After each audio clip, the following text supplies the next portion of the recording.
These two guys have Minnesota sports flowing in their veins. Mackie and Judd on SKOR North and SKORNorth.com. Man. Football.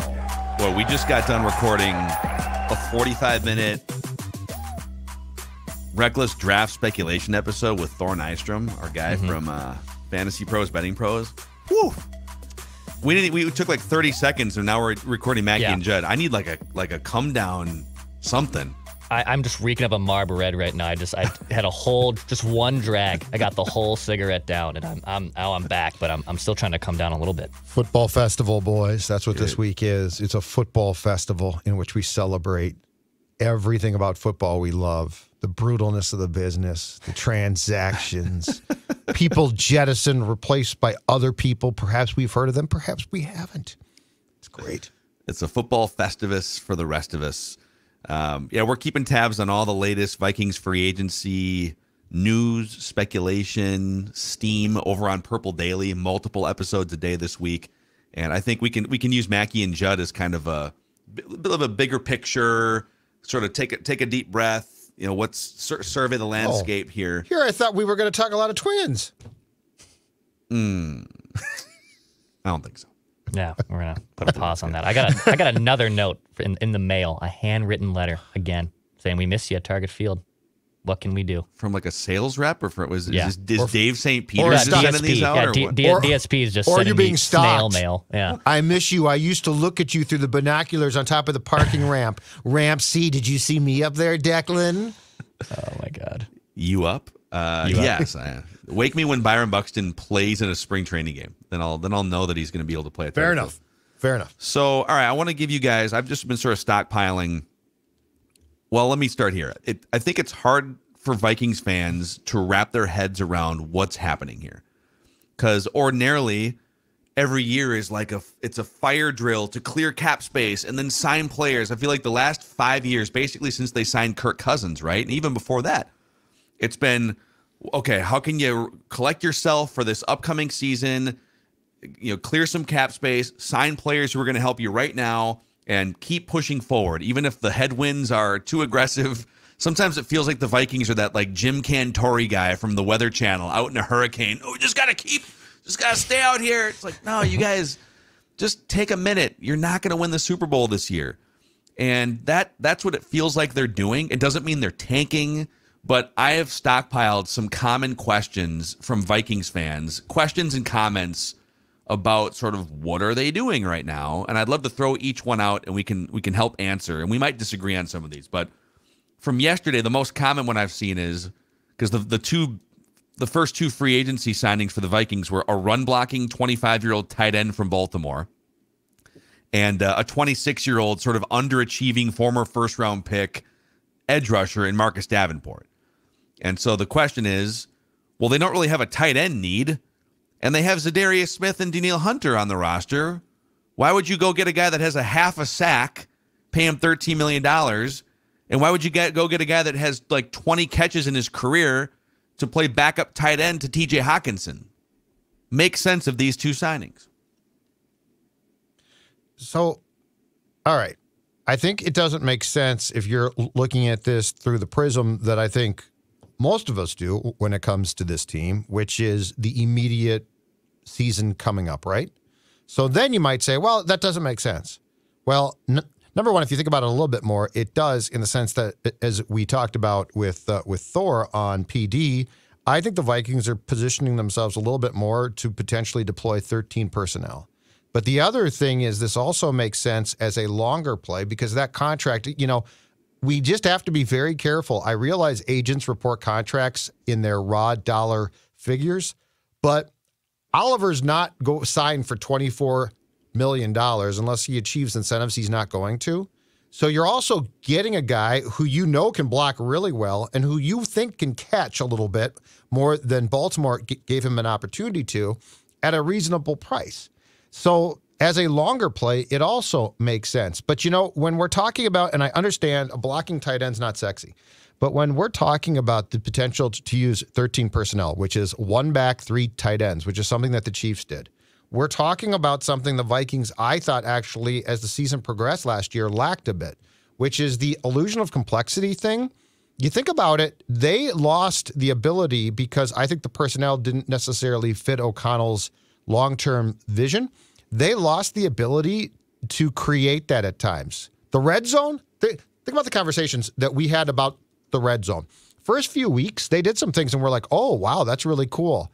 And then we started talking about those things once they were shown weren't going to be used exactly again, and they didn't have an answer to do more. So I think if you look at this in a very small vacuum of why would a team with so many needs sign this position, and then you look at the contract and the raw total, and you're like, well, that makes no sense at all.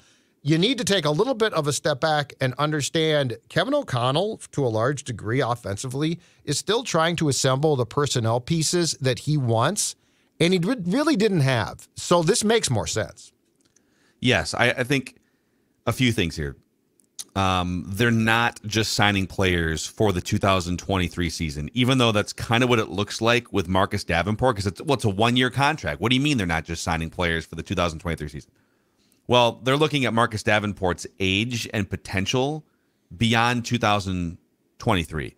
They're going to basically test drive him in 2023. They're placing a calculated bet that a former top edge rushing prospect, and Thor did a great job laying this out in the first 10 minutes of Purple Daily's draft speculation show today, that this dude tested off the charts. He has shown flashes in real games. He actually has one of the top 20 pressure and pass rush win rate percentages in the league. It doesn't always translate to sacks. They think there's more in the tank that Brian Flores can get out of him. And so 2023 is less about, let's go get an established edge rusher like they did with Za'Darius last year. Za'Darius was all about, if he can stay healthy, he's one of the best in the NFL. Davenport's all about, let's see what he looks like in 2023 in this system. And then if he's really good, there's a number of different things we can do. He either walks and we get a great comp pick for him. We could franchise him. We could sign him long-term, right? On the, is it Josh Oliver, right? Yep. He's the tight end. Yes. On that front, to me, you kind of nailed it with personnel, that O'Connell would love to have just a deeper stash of tight ends to run 12 and 13 personnel.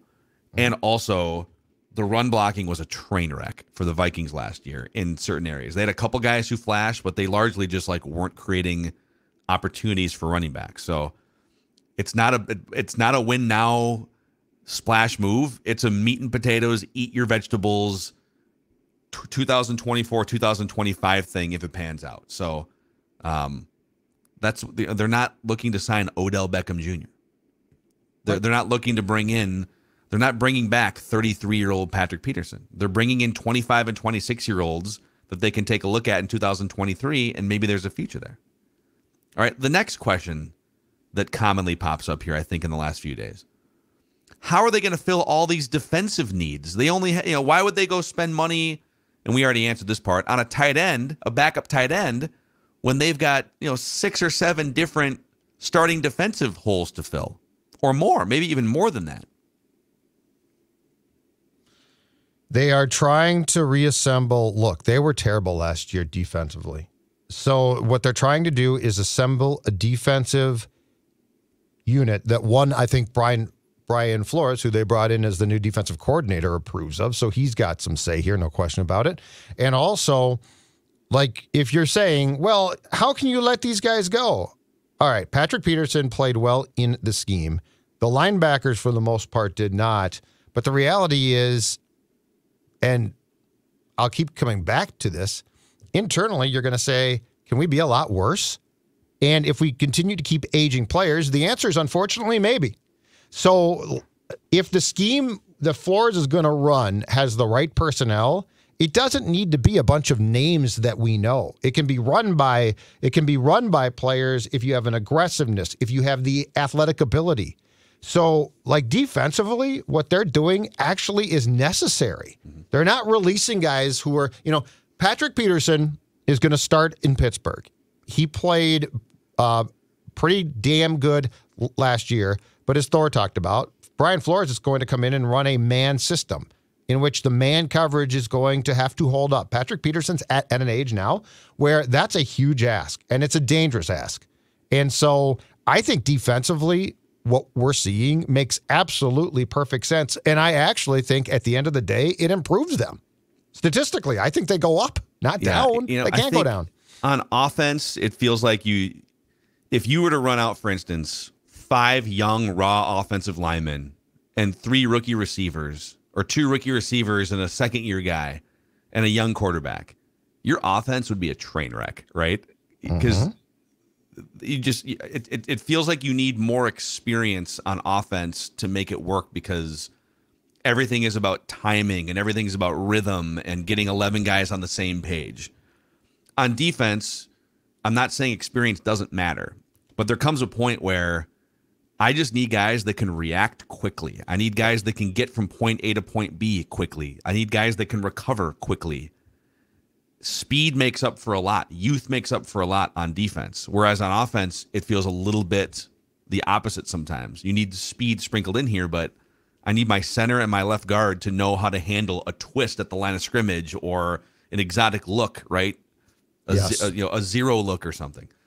And so to me, like, filling the needs on defense, yes, there's certain players that, like, you don't know who half your starters are right now. But to me, the idea of just getting younger, regardless of how that happens, whether it's elevating guys like Asamoah who are already on your team, or drafting players, or maybe you sign a 26-year-old, a linebacker or something. I think at this point, they're probably going to look to the draft for a backup linebacker because Jordan Hicks is back. If they just get younger and the scheme is better, it's less about filling the needs, and it's more of like the sum of the parts being better. I guess we can mention this. We'll do a further dive on this on Purple Daily when we get more details, but Ian Rappaport reporting that the Vikings are doing a cap conversion on Kirk Cousins' contract, creating additional salary cap space, a source said, otherwise known as the Phil Mackey plan that I laid out 2 weeks ago on Purple Daily. I think that's what's happening. And again, we'll wait for the details, but we can do a dive on this on Purple Daily. So the Vikings can actually clear cap space this season if they want to without extending Kirk Cousins. They could convert either his roster bonus, which is $20 million, or a portion of his base salary, which is 10, and they could shove that into the void years, 2024 and 25. So I don't know if I love taking more money and putting it into 24, 25, but if they're... It's interesting. But maybe they need, maybe there's a free agent cornerback out there and they need some space, a little more breathing room in 2023. But then is the O'Neal move next? Are they balking at the O'Neal move? Because that's the most, I think, of all the moves, logical ones. It's interesting that this is one of the first moves that they make to convert or to create cap room as far as converting contracts. Yeah. No, but it's specifically, it sounds like it's not an extension. Here's Brad, PFF Brad, who's their cap guy. Cousins had 2 void years already on his deal, guessing it's not quite a max conversion here, especially if they're leaving the door open for an extension. Probably wouldn't expect it, but can't rule it out. So they can take essentially portions of his base and or his roster bonus, which kicks in 3 days, and they can essentially shove some of that cap hit into future seasons without extending him. So are we speculating they perhaps cut, $15 million off this cap and stuck it in next year? They could. And they have 12, right, for the void for next year? Yes. On all right. So here's what you could do. Let's just do this real quick. Mm-hmm. You could take do the math. $8.8 million of his $10 million base, because he has to at least make 1.1 as a veteran minimum. Mm-hmm. And then you could take his $20 million, a full restructure. I don't think they're going to go to this extreme with it, but if you wanted to do a full restructure, you could do that, and his cap hit would go down from $36 million to $17 million. You could clear $19 million off this year's books right now. Okay. But to what Declan was saying, his cap hit for next year would go up to 15.8, not under contract. So I don't know. We'll see what the details are at some point here. Interesting. When they come out. Never a dull moment. Here's another one for you. These are just kind of questions from Vikings fans that I've seen the last couple days. How can you say goodbye to so many team leaders? Which I think you laugh at that, but I think you're saying goodbye to Kendricks, Thielen, Patrick Peterson. These are like the compasses of your locker room, right? Mm-hmm. And they're gone. So how do you respond to Vikings fans who are angsty about losing team leaders? So I think the Vikings did a marvelous job with O'Connell and the new administration of setting what they love to call the culture in 2022. And I think it worked perfectly. I think the culture of the locker room is now solid. I also think that this is the perfect time to empower your younger players, i.e. Justin Jefferson and that crew, to take the mantle. So football's dicey because, first of all, if Harrison Smith comes back, they're not all gone. Second of all, the question, and I am Mr. Locker Room. Keep in mind, we've gotten in fights because I've been on the culture side, and Phil, we've gone back and forth about this. So I am Mr. Chemistry. I think it's incredibly important. But that being said, I think you also, especially in football probably, have to be very careful about how many people you keep around forever because they're good in the locker room.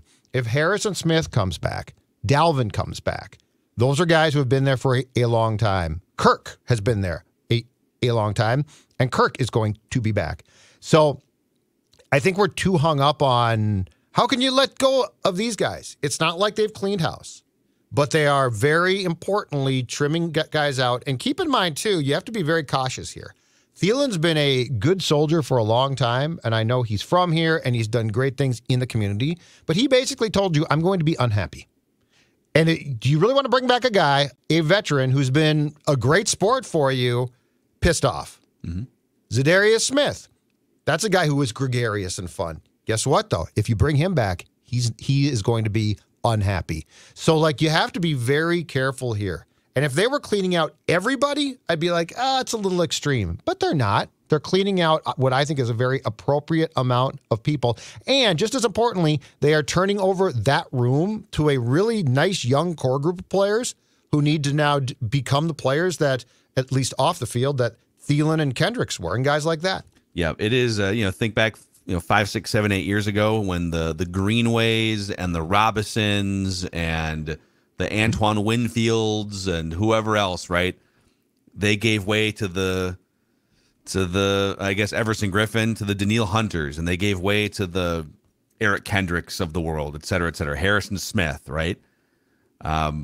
If you look at the next 3 to 5 years of leaders on this team, Brian O'Neill has already been kind of a leader, but now he officially he's sort of on the Mount Rushmore of current Vikings leaders, I would think. Yes. At some point, Christian Darrisaw likely steps into that type of role. I think TJ Hawkinson, now that he's been here for a half a year, he's in his prime. He's going to be one of their biggest weapons. He's going to step in. Maybe Harrison Phillips. Justin Jefferson certainly is emerging into that type of a role. So, yeah, on defense, it kind of remains to be seen, but maybe Lewis Seen as he turns 24, 25 years old and becomes a starter. So this is the way it works, man. And back in the 80s, when Declan was yet a conversation over drinks, and when I was 2 years old, the Scott Studwells and the Keith Millards and those type of guys. Sucking down cheap beers. Yep. At Bullwinkle's. Little Schlitz. On the West Bank. Once in a while. Those guys gave way to the John Randalls and the Henry Thomases and, Ed McDaniels of the world. So the Randall McDaniels. So it sucks to lose. And I think ordinarily you don't lose 5 key team leaders all at once, but Kevin O'Connell's enough of a leadership figure and coach. Brian Flores, you have adults in the room, I think, even as you lose adults in the room.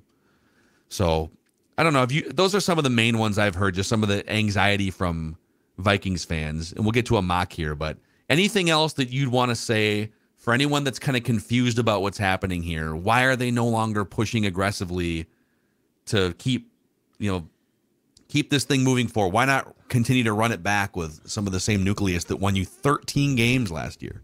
Well, I actually think that they are. I think what they're doing right now makes a ton of sense. So I would argue that they were a couple of things. First of all, in the end, when you look at 13 wins, that's awesome. But every metric said it's not really 13 wins.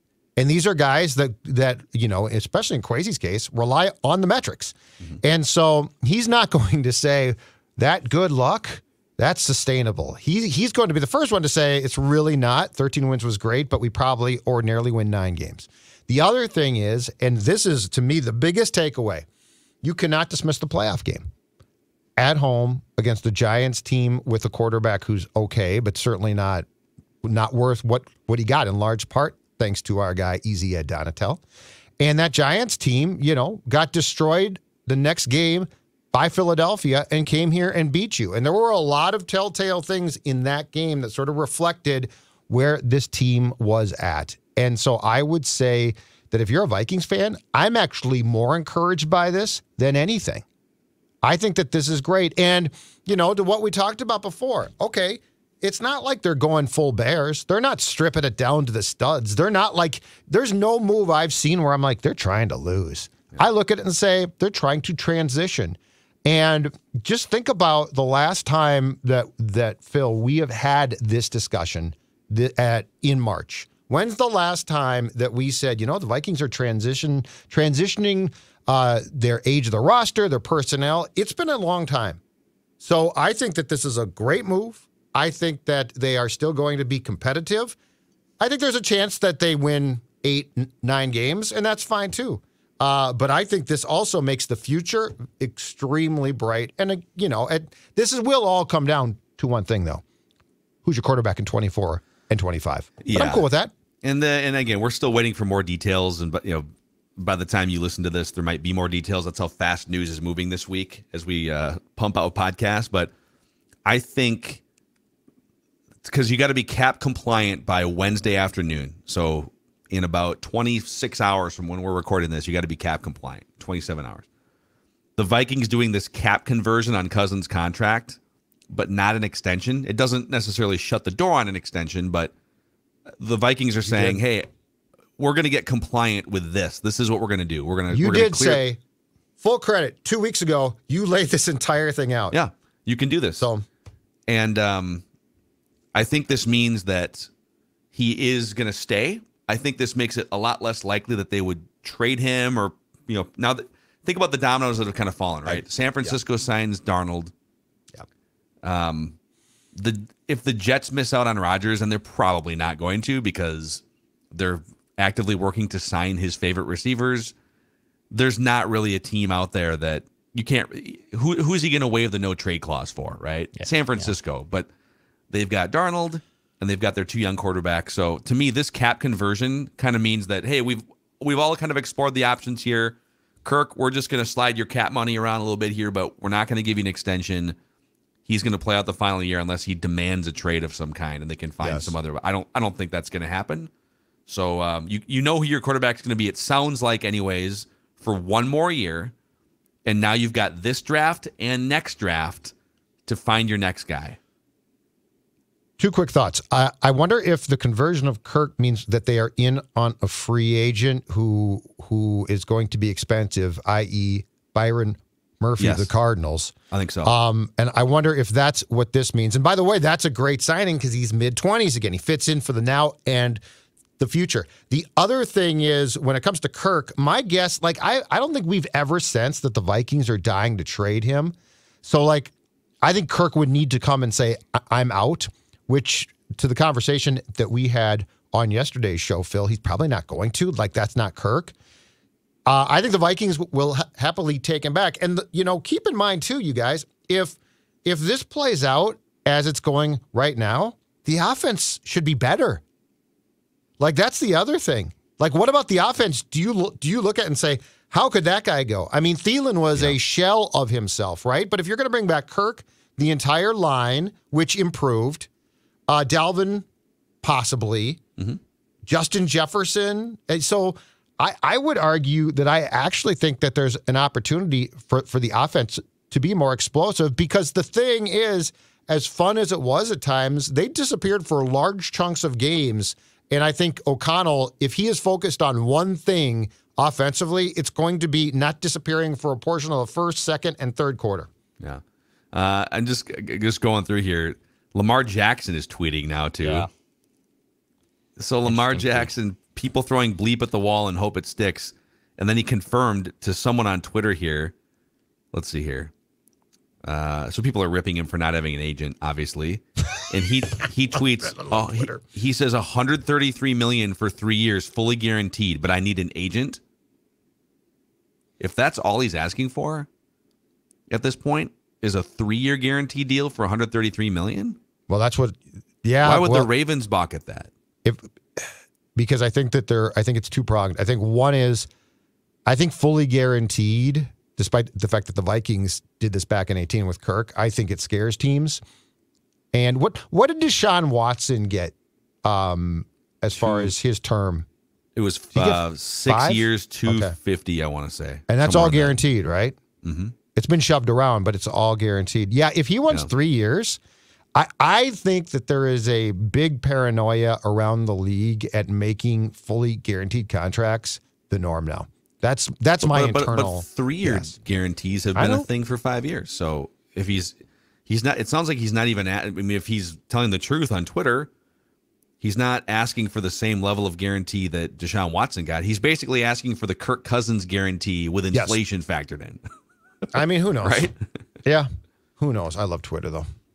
Twitter's amazing this week. I love Twitter, and I love that speculation. All right, I got a mock for you guys here. Now that the draft order has been adjusted over the last few days, this mock draft update on Mackey and Judd presented by our friends at Dennis Kirk. It's been a long winter. I see it's going to be 56 degrees as a high in a week from now, which means riding season is on the horizon. Make sure your motorcycle or whatever you ride is ready to rock and roll. You'll find what you need at DennisKirk.com so you can ride more and wait less. Over 180,000 parts and accessories in stock, clothing and helmets as well. Shipping is free for orders over $89, and if you order by 8 p.m., they ship the same day. It's crazy. Everything you need for your ride at DennisKirk.com. Gentlemen, I present to you a 4-round mock from our friends at WalterFootball.com. I want a mock! Good to have Wally back. I've missed Wally. Football.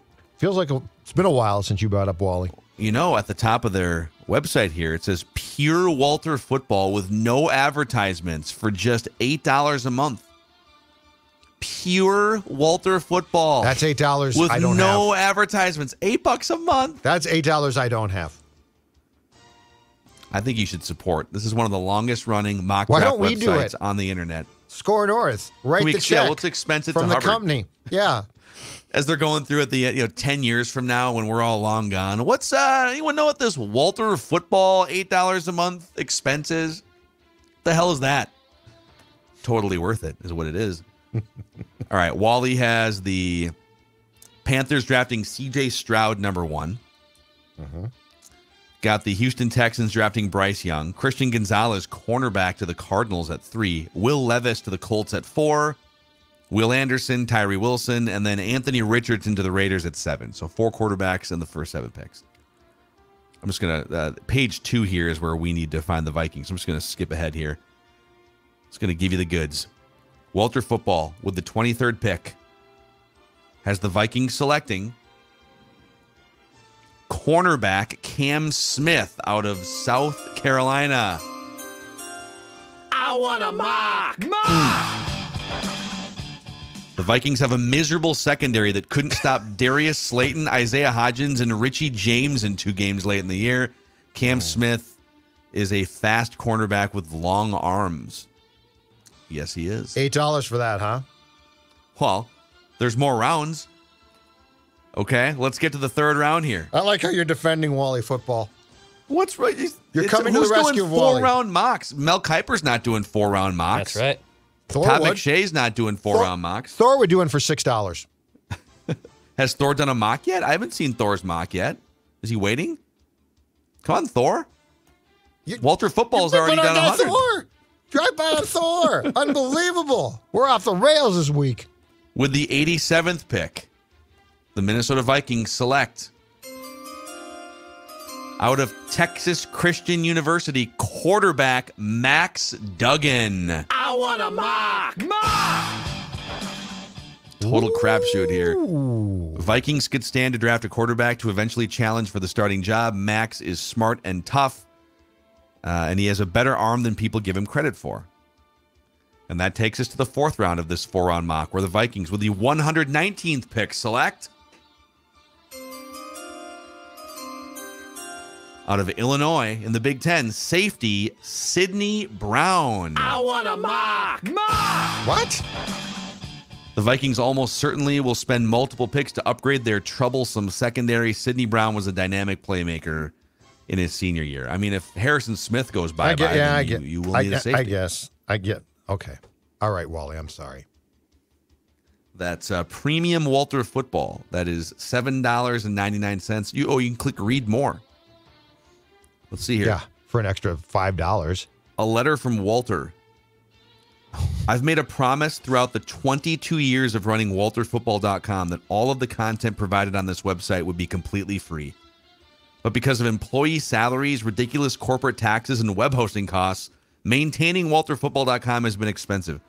How many full-time employee salaries? I'm not buying what Wally is selling me right there. How many full-time employees run WalterFootball.com? My enormous staff.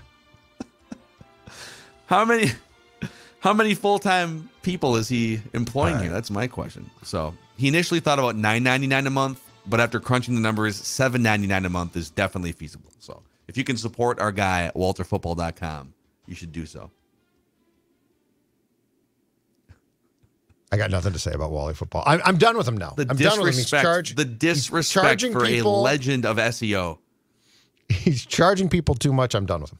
It's kind of amazing. Like this dude, when you type in NFL mock draft into Google, it's the third result that shows up in 2023. It's impressive. Yep. Walter Football sounds like a guy that doesn't need my mastery. Doesn't need me to search open up my engine wallet. optimization. That's what it sounds like. It literally shows up before PFF and NFL.com, right next to CBSSports.com. Interesting. All right, boys. That's just kind of I think a general range of emotions and questions that Vikings fans have had the last couple of days, and hopefully we shed some light on it for you. And as we know more about this Kirk Cousins cap reconfiguring situation, we will address it either later today or maybe more likely tomorrow on Purple Daily here. Sort of what does it mean, if anything, other than, hey, they got some extra cap space for 2023. So, right. All right, that's a wrap. Keep an eye on both Mackie and Judd and Purple Daily as the week progresses here. This is your home for Vikings speculation. The league year tomorrow. Happy new league year tomorrow. We'll be back at you then.